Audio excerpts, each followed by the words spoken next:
ನಿಮ್ಮ ಹಳೆಯ ಚಿನ್ನದ ಒಡವೆನ ಅಧಿಕ ಬೆಲೆಗೆ ಮಾರಬೇಕೆ? ಆಟಿಕಾಗೆ ಕಾಲ್ ಮಾಡಿ 8880 ಅಟ್ಟಿಕಾ ಗೋಲ್ಡ್ ಕಂಪನಿ. ನಮ್ಮ ಜೊತೆಗೆ ಕನ್ನಡ ಅಭಿವೃದ್ಧಿ ಪ್ರಾಧಿಕಾರದ ಅಧ್ಯಕ್ಷರಾಗಿರುವಂತಹ ಡಾಕ್ಟರ್ ಪುರುಷೋತ್ತಮ ಬಿಳಿಮಲೆ ಇದ್ದಾರೆ. ಯಾಕೆ ಅಂತಂದ್ರೆ ಇತ್ತೀಚೆಗೆ ಒಂದು ತೀರ್ಮಾನವನ್ನ ಕನ್ನಡ ಅಭಿವೃದ್ಧಿ ಪ್ರಾಧಿಕಾರದ ಅಧ್ಯಕ್ಷರು ಅಥವಾ ಕನ್ನಡ ಮತ್ತು ಸಂಸ್ಕೃತಿ ಇಲಾಖೆ ನೇತೃತ್ವದಲ್ಲಿ ರಚನೆಯಾದಂತಹ ಒಂದು ಸಮಿತಿ ತೀರ್ಮಾನವನ್ನ ಕೈಗೊಂಡಿದೆ. ಬೌದ್ಧ ಧರ್ಮವನ್ನ ನಾಡಗೀತೆಯಲ್ಲಿ ಸೇರಿಸಬೇಕು ಅನ್ನುವಂಥದ್ದು ಮತ್ತೆ ಒಂದು ಪ್ಯಾರವನ್ನ ತೆಗಿಬೇಕು ಅನ್ನುವಂಥ ವಿಚಾರಕ್ಕೆ ಸಂಬಂಧಪಟ್ಟಂತೆ ಒಂದು ತೀರ್ಮಾನ ಆಗಿದೆ. ಸೊ ಈ ಬಗ್ಗೆ ಅವ್ರು ಏನು ಹೇಳ್ತಾರೆ ಅಂತ ಕೇಳೋಣ. ಸರ್, ಆಕ್ಚುಲಿ ಆ ಒಂದು ಸಮಿತಿಯಲ್ಲಿ ಏನು ತೀರ್ಮಾನ ಆಗಿದ್ದು ಸರ್?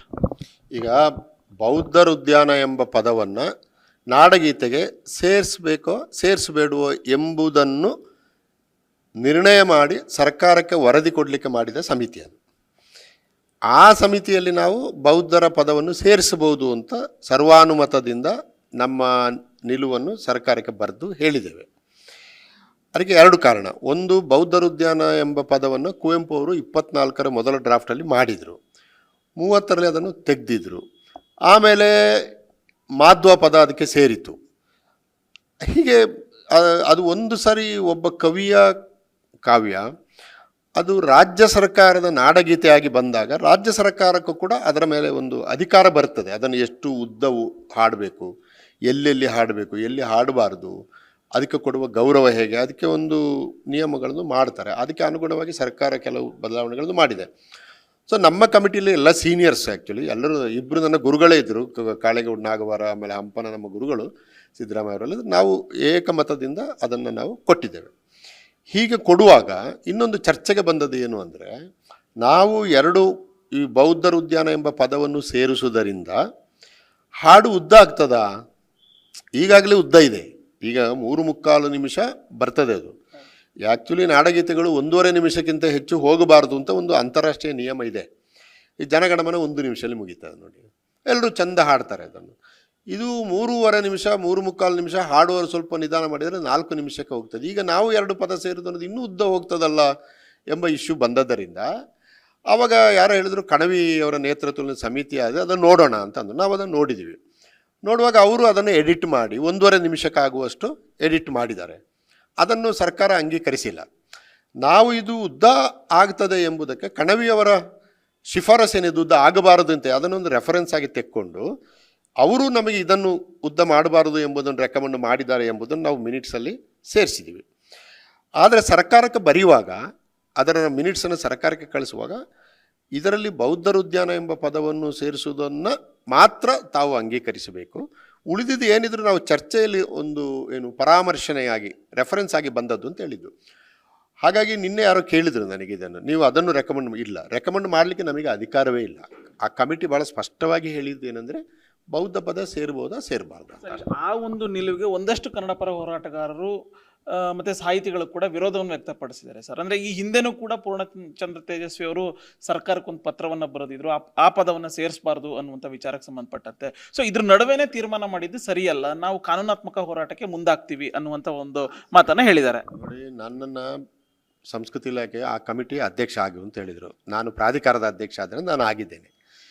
ಅಲ್ಲಿ ವೈಯಕ್ತಿಕವಾಗಿ ನಂದು ಈ ತಿನ್ನುಮನೆ ಏನೇ ಇದ್ದರೂ ಅದನ್ನು ನಾನು ಹೆಚ್ಚು ಪ್ರಕಟ ಮಾಡೋದಿಲ್ಲ. ಯಾಕಂದರೆ ಕಮಿಟಿ ಏನು ಹೇಳ್ತಾರೆ ಅದನ್ನು ನಾವು ಕೊಟ್ಟಿದ್ದೇವೆ. ಈಗ ಸರ್ಕಾರ ಅದನ್ನು ಇನ್ನೂ ಅಂಗೀಕರಿಸಿಲ್ಲ ಅಲ್ವಾ, ಅಥವಾ ಅಂಗೀಕರಿಸೋದೋ ಇಲ್ಲೋ ನಮಗೆ ಗೊತ್ತಿಲ್ಲ. ಅವರು ಅಂಗೀಕರಿಸದೇ ಇದ್ದರೂ ಸಮಿತಿಗೆ ಅದರಿಂದ ಏನು ಬಾಧಕ್ಕಿಲ್ಲ. ನಮ್ಮನ್ನು ಕೆಲಸ ನಾವು ಮಾಡಿದ್ದೇವೆ.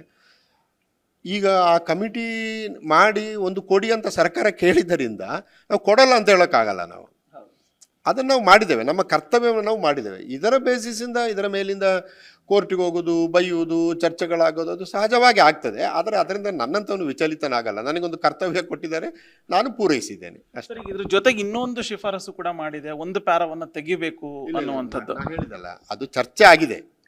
ಚರ್ಚೆ ಇನ್ನೂ ಬೇರೆ ಕೂಡ ಆಗಿದೆ. 2014ರಲ್ಲಿ ಮಾಧ್ವರದು ಸೇರಿದಾಗ ಏನೆಲ್ಲ ಆಯಿತು ಅದನ್ನು ಚರ್ಚೆ ಮಾಡಿದ್ದೇವೆ. ಆದರೆ ನಾವು ಕವರಿಂಗ್ ಲೆಟರ್ ಮಾಡಿ ಕಳಿಸುವಾಗ ಬೌದ್ಧರ ಉದ್ಯಾನ ಎಂಬ ಪದವನ್ನು ಸೇರಿಸುವುದಕ್ಕೆ ಇದು ಸಮಿತಿ ಮಾಡಿದ್ದರಿಂದ ಸೇರಿಸಬೇಕು ಎಂಬ ತೀರ್ಮಾನವನ್ನು ಒಂದು ಆ ಬೌದ್ಧರ ಉದ್ಯಾನ ಅನ್ನುವಂಥ ಪದ ಸೇರಿಸಲಿಕ್ಕೆ ಕಾರಣ ಏನು ಸರ್? ಏನಾದ್ರು ಒಂದು ಈಗ ಸೇರಿಸಬೇಕು ಅಥವಾ ತೆಗಿಬೇಕು ಅಂತಂದ್ರೆ ಒಂದಷ್ಟು ರೀಸನ್ ಇರುತ್ತೆ. ಏನು ರೀಸನ್ ಅಂತ ಸರ್? ನೋಡಿ, ಸುಮಾರು 2-3 ವರ್ಷಗಳಿಂದ ಸರ್ಕಾರಕ್ಕೆ ತುಂಬ ಮನವಿಗಳು ಬಂದಿವೆ. ಆ ಮನವಿಗಳನ್ನು ಕ್ರೋಢೀಕರಿಸಿ ಹಿಂದಿನ ಹಿರಿಯ ಸಚಿವರಾದ ಮಹಾದೇವಪ್ಪನವರು ಸರ್ಕಾರಕ್ಕೆ ಒಂದು ಪತ್ರ ಬರೆದರು. ಯಾಕಂದರೆ ಈ ಬೌದ್ಧರ ದೊಡ್ಡ ಕೇಂದ್ರವಾಗಿ ಬೆಳೀತಾ ಇರೋದು ಮೈಸೂರಲ್ಲಿ. ಆದ್ದರಿಂದ ಮೈಸೂರಲ್ಲಿ 1-2 ವರ್ಷದ ಹಿಂದೆ ಒಂದು ಸಮಾವೇಶ ಆದಾಗ ಸುಮಾರು 5-6 ಲಕ್ಷ ಬೌದ್ಧರು ಸೇರಿ ಅಲ್ಲಿ ಒಂದು ತೀರ್ಮಾನ ಆಯಿತು. ಅಲ್ಲಿ ಹಿಂದಿನ ಮುಖ್ಯಮಂತ್ರಿಗಳಾದ ಸಿದ್ದರಾಮಯ್ಯನವರು ಕೂಡ ಇದ್ದರು. ಬೌದ್ಧ ಪದವನ್ನು ಸೇರಿಸಬೇಕು ಅಂತ. ಆಯಿತು, ನಾನು ಪರಿಶೀಲಿಸ್ತೇನೆ ಅಂತ ಹೇಳಿದರೆ, ಸೇರಿಸ್ತೇನೆ ಅಂತ ಹೇಳಿಲ್ಲ ಅವರು, ಪರಿಶೀಲಿಸುತ್ತೇನೆ ಅಂತ ಹೇಳಿದ್ದಾರೆ. ಆಮೇಲೆ ಅಲ್ಲಿ ಮೈಸೂರು ಪ್ರಾಂತದಲ್ಲಿ ಮಹಾದೇವಪ್ಪನವರು ಇನ್ಚಾರ್ಜ್ ಮಂತ್ರಿ ಆದ್ದರಿಂದ ಸಹಜವಾಗಿ ಅವರಿಗೆ ಮನವಿಗಳು, ಅವರು ಅವುಗಳನ್ನು ಸರ್ಕಾರಕ್ಕೆ 2025 ನವೆಂಬರಕ್ಕೆ ಬರೆದಿದ್ದಾರೆ. ಅದನ್ನು ಆಧರಿಸಿಕೊಂಡು ಅವರು ಸರ್ಕಾರ ಏನು ಮಾಡಿತ್ತು, ಸಂಸ್ಕೃತಿ ಇಲಾಖೆಗೆ ಕಳಿಸಿಕೊಟ್ಟಿತ್ತು. ಸಂಸ್ಕೃತಿ ಜೂನ್ ತಿಂಗಳಲ್ಲಿ ಒಂದು ಸಮಿತಿ ಮಾಡಿತ್ತು. ನಮ್ಮ ಲೆಟರ್ ನಮ್ಮ ಕೈಗೆ ಸೇರಿದ ಪತ್ರ ಕೈಗೆ ಸೇರಿದ 1 ವಾರದಲ್ಲಿ ನಾವು ಎಲ್ಲರ ಹತ್ರ ಮಾತಾಡಿ ಸಭೆ ಸೇರಿ ನಮ್ಮ ತೀರ್ಮಾನವನ್ನು ಕೊಟ್ಟಿವಿ. ಹಾಗಾಗಿ ಇದರ ಹಿಂದೆ ಒಂದು ದೊಡ್ಡ ಜನವರ್ಗದ ಪ್ರೆಷರ್ ಇದೆ ಎಂಬುದನ್ನು ನಾನು ತಿಳಿದಿದ್ದೇನೆ. ತಿಳಿಯುವುದು ನಮ್ಮ ಕಮಿಟಿಯ ಮುಖ್ಯ ಉದ್ದೇಶ ಆಗಿರಲಿಲ್ಲ. ಸರ್ಕಾರ ಸೇರಿಸ್ಬೋದು ಬೇಡ ಅಂತ ಕೇಳಿದೆ, ಸೇರಿಸ್ಬೋದು ಅಂತ ಹೇಳಿದ್ವಿ. ಈಗ ಆ ಸಮಿತಿಲಿ ಇದ್ದವರು ಎಲ್ಲರೂ ಕೂಡ ಒಮ್ಮತದಿಂದ ಬೌದ್ಧ ಉದ್ಯಾನ ಪದ ಸೇರಿಸಬೇಕು ಅನ್ನೋ ತೀರ್ಮಾನಕ್ಕೆ ಬಂದ, ಅಥವಾ ಸಮಿತಿಲಿ ಇದ್ದವ್ರು ಯಾರಾದ್ರೂ ಬೇಡ ಅನ್ನುವಂಥದ್ದು ಆ ಥರದ್ದು ಏನಾದ್ರು? ಇಲ್ಲ, ಅಂದರೆ ಇಬ್ಬರು ಬರಲಿಲ್ಲ. ಒಂದು ಶ್ರೀ ಬರಗು ರಾಮಚಂದ್ರಪ್ಪನವರು, ಇನ್ನೊಂದು ಮೀನಾಕ್ಷಿ ಬಾಳಿಯವರು. ಅವರು ಫೋನ್ ಮಾಡಿ ನಮಗೆ ಬರೋಕ್ಕಾಗಲ್ಲ, ಬೇರೆ ಕೆಲಸ ಇದೆ ಅಂತ ಹೇಳಿದ್ದಾರೆ. ಅದು ಅಲ್ಲದೆ ಉಳಿದವರಲ್ಲಿ ಹಂಪನ ಕುವೆಂಪು ಟ್ರಸ್ಟ್ನ ಅಧ್ಯಕ್ಷ ಆಗಿದ್ದವರು ಭಾಳ ವರ್ಷಗಳ ಕಾಲ. ಆಮೇಲೆ ಕುವೆಂಪು ಅವರ ಅಳಿಯ ಡಾಕ್ಟರ್ ಕೆ ಚಿದಾನಂದ, ಕಾಪಿರೈಟಿಗೆ ಅವರ ಹತ್ರ ಇದೆ. ಆಮೇಲೆ SG ಸಿದ್ದರಾಮಯ್ಯ, ಕನ್ನಡದ ಭಾಳ ದೊಡ್ಡ ವಿದ್ವಾಂಸರು. ಆಶಾದೇವಿ ವಿಮರ್ಶಕಿ. ಆಮೇಲೆ ದ್ವಾರಕನಾಥ್ ಚೊಕ್ಕ, ಅವರು ಲಾ ಪಾರ್ಟ್ ನೋಡ್ತಾರೆ, ಕಾನೂನಿನ ಪಾರ್ಟ್ ನೋಡ್ತಾರೆ. ಆಮೇಲೆ ಮೂಡ್ನಾಕುಡು ಚಿನ್ನಸ್ವಾಮಿ, ಅವರು ಸ್ವತಃ ಬೌದ್ಧ ಧರ್ಮದ ಅನುಯಾಯಿ ಮತ್ತು ಹಿರಿಯರಾದ ಕಾಳೇಗೌಡ ನಾಗವಾರ. ಇದರಲ್ಲಿ ಯಾರೂ ಕೂಡ ಸೇರಿಸಬೇಕಾದ ಅವಶ್ಯಕತೆ ಇಲ್ಲ ಅಂತ ಅಲ್ಲ, ಸೇರಿಸಬೇಕಾದ ಅವಶ್ಯಕತೆ ಇದೆ. ಇದನ್ನು ಸೇರಿಸದಿರೋದಕ್ಕೆ ಏನು ಕಾರಣಗಳಿಲ್ಲ ಅಂತ ಹೇಳಿ, ಒಂದು ಕುವೆಂಪುಗೆ ಬುದ್ಧನ ಮೇಲೆ ಇದ್ದ ಗೌರವವನ್ನು ಬೇರೆ ಬೇರೆ ಆ್ಯಂಗಲ್ನಿಂದ ಚರ್ಚೆ ಮಾಡಲಾಯಿತು. ಅವರು ಬುದ್ಧನ ಬಗ್ಗೆ ಬರೆದ ಕವನಗಳು, ಅವರ ಮೊದಲ ಡ್ರಾಫ್ಟಲ್ಲಿ ಬೌದ್ಧರ ಉದ್ಯಾನ ಅಂತ ಸೇರಿಸಿದ್ದು, ಆಮೇಲೆ ನಾಟಕ ಬರೆದಿದ್ದು, ಇದನ್ನೆಲ್ಲ ಚರ್ಚೆಗೆ ಬಂದ. ಅಂದರೆ ಈಗ ಮಾಧ್ವ ಪದ ಸೇರಿಸಿದಾಗ ಅದು ಹೆಚ್ಚು ಕಾಂಟ್ರವರ್ಸಿ ಯಾಕೆ ಆಯಿತು ಅಂದರೆ, ಕುವೆಂಪು ತತ್ವಶಃ ಮಾಧ್ವ ಸಿದ್ಧಾಂತವನ್ನು ಒಪ್ಪಿದವರಲ್ಲ. ನಿತ್ಯ ನಾರಕಿಗಳು ಅಂತ ಕರೆದಂಥ ಜನಗಳನ್ನು ಮಾಧ್ವ ಸಿದ್ಧಾಂತ, ಆದ್ದರಿಂದ ಅವರು ಉದ್ದಕ್ಕೂ ಕೂಡ ಮಾಧ್ವರ ಬಗ್ಗೆ ಒಳ್ಳೆಯ ಅಭಿಪ್ರಾಯವನ್ನು ಬರೆದಿದ್ದಿಲ್ಲ. ಹಾಗಾಗಿ ಅವರ ಆಶಯಕ್ಕೆ ವಿರುದ್ಧವಾಗಿ ಒಂದು ಪದ ಸೇರಿಸ್ತಾ ಇದ್ದೀರಿ ಎಂಬುದು ಸಹಜವಾಗಿ ಚರ್ಚೆಗೆ ಕಾರಣ ಆಯಿತು.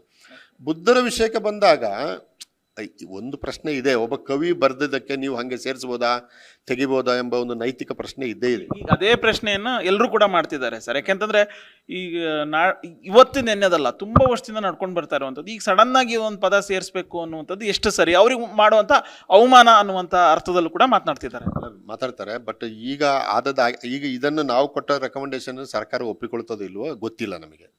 ಬಟ್ ಒಂದು ಆಗಬೇಕಾದೇನು ಅಂದರೆ, ಸರ್ಕಾರ ಈ ಇಶ್ಯೂವನ್ನು ವಿಧಾನಸಭೆಗೆ ತಂದು ಚರ್ಚೆ ಮಾಡಿ, ನಿಯಮ ಮಾಡಿ, ಕಾನೂನು ಮಾಡಿ, ಗವರ್ನರಿಂದ ಒಪ್ಪಿಗೆ ಪಡೆದು ಇಟ್ಟುಕೊಳ್ಬೇಕು. ಇನ್ನು ಮುಂದೆ ಇದರಲ್ಲಿ ಯಾವ ರೀತಿಯ ಬದಲಾವಣೆಗಳನ್ನು ಕೂಡ ಯಾರೂ ಮಾಡಬಾರದು ಅಂತ ತೀರ್ಮಾನ ಮಾಡಿ ಇಟ್ಟುಕೊಳ್ಬೇಕು. ಆವಾಗ ಮುಂದೆ ಯಾರಾದರೂ ಒಬ್ಬ ಇಂಥ ಪದ ಸೇರಿಸಬೇಕು ಅಂತಂದರೆ ನನ್ನಂಥವನ ಅಥವಾ ನಿಮ್ಮಂಥವನ ಕೋರ್ಟಿಗೆ ಹೋಗಿ ಸ್ಟೇ ತರ್ಬೋದು.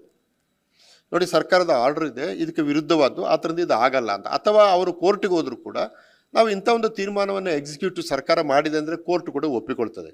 ಇದು ಸದ್ಯದ ಅಗತ್ಯ. ಇದು ಇವತ್ತಿನ ಗೊಂದಲ ಏನಿದೆ ಅದನ್ನು ನಿಲ್ಲಿಸಬೇಕಾದ್ರೆ ಆ ಥರದ ತೀರ್ಮಾನಗಳನ್ನು ಸರ್ಕಾರ ಅದನ್ನು ಮುಕ್ತವಾಗಿಟ್ಟರೆ ಸಹಜವಾಗಿ ಇನ್ನು 10 ವರ್ಷ ಆದ ಮೇಲೆ ಯಾರು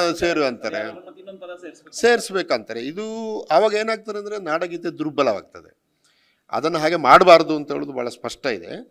ಬಟ್ ನೋಡಿ, ಈಗ ಇವತ್ತಿನ ಪೇಪರ್ನಲ್ಲಿ ನೀವು ನೋಡಿದ್ರಿ, ಈಗ ಒಂದೇ ಮಾತರಮನ್ನು ನೀವು ಸರಿಯಾಗಿ ಗೌರವದಿಂದ ಮಾಡದೇ ಇದ್ದರೆ 3 ವರ್ಷ ಜೈಲಿಗೆ ಹಾಕ್ತೀನಿ ಅಂತ. ಈ ಮಾತನ್ನು ಬಂಕಿಂಚಂದ್ರ ಹೇಳಿದ್ರಾ? ಹೇಳಲಿಲ್ಲಲ್ಲ, ಅವರು ಬರೆಯುವಾಗ ಹೇಳಲಿಲ್ಲ. ಆದರೆ ಇವಾಗ ಸರ್ಕಾರ ಅದನ್ನು ರಾಷ್ಟ್ರಗೀತೆ ಮಾಡಿದಾಗ ಸರ್ಕಾರಕ್ಕೆ ಅದರ ಮೇಲೆ ಒಂದು ಅಧಿಕಾರ ಬರ್ತದೆ. ಹಾಗಾಗಿ ನೀವು ಕವಿಗಳದ್ದು ನೀವು ಮುಟ್ಟಬಾರದು ಅಂತ ಹೇಳೋದು, ಅದು ನಾಡಗೀತೆ ಅಥವಾ ರಾಷ್ಟ್ರಗೀತೆ.